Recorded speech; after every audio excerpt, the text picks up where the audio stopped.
Hey guys, so I'm just reminiscing about my first car, which was a Holden VL Commodore.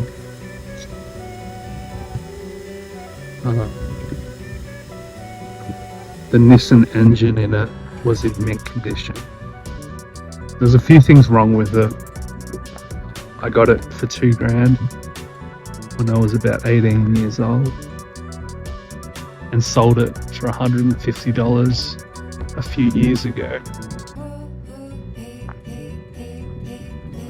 It was a wagon, it wasn't a sedan, so it wasn't as well searched out for as it is these days.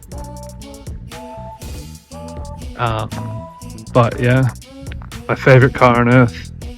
I've always loved VLs. Like, I'm a bit of a car nut.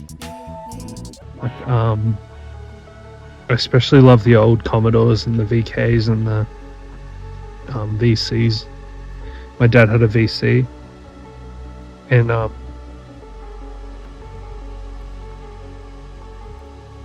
think my dad might have even owned a VL at one point, or was it a VK? I can't remember. My VL was pearlescent purple paint job, like a very light blue with purple being the main color, maybe equal blue and purple, and it was kind of, when you looked at it from different angles, it would be a different color, and sometimes you get this kind of like sunsetty gold kind of orange hue to the car. And I've got quite a funny story about this car.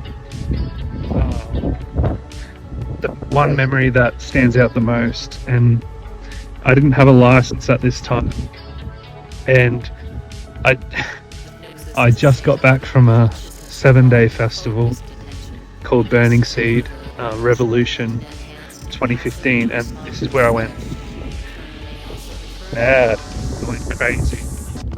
And that's pretty much where I turned into a crazy person. I don't know about you, but we've all got this moment where we just, break from reality, whether it's a midlife crisis or an early onset diagnosis of schizophrenia, whatever it is. I went absolutely fucking bonkers and psychosis from a drug-fueled frenzy over that 7-day festival.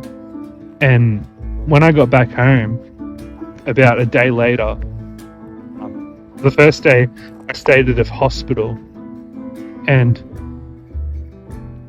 at the hospital in Dandenong near the city of Melbourne, when I came back, because the police got me off the train and then escorted me to an ambulance when I was trying to get back from Mum's house, and they threw me back in the ambulance, and then I had to get all these tests done, and then they realised I was insane, so they took me to the Dandenong Hospital. It's pretty foreign to me to be in like the nut house of the Dandenong Hospital, like the nutcase wing.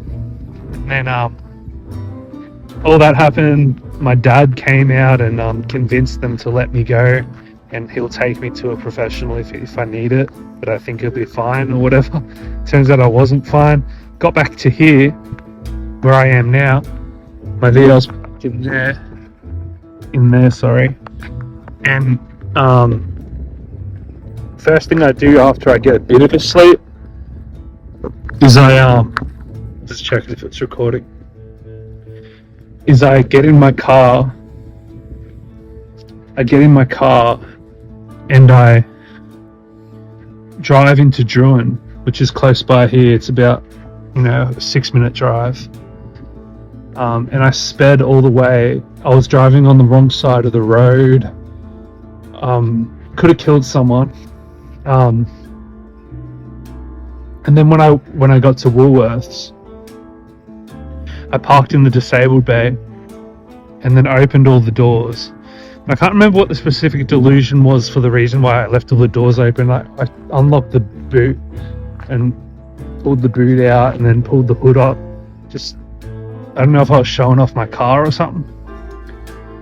And then eventually the cops arrested me because they found me in Civic Park bashing a stick across my legs and acting kind of crazy. And I got thrown in the back of the Doobie van and taken to like a cell, and I stayed at a cell for like 2 hours, and then they let me go, and then I finally came home, and then I went to the mental ward again. And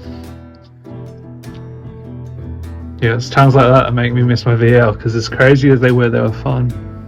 And if anyone's interested and lives in Adelaide or wants to travel to Adelaide, it's on sale on car sales right now. If you look up Holden VL series Commodore wagon, you'll find my car, purple and blue pearlescent paint job, available right now in Adelaide.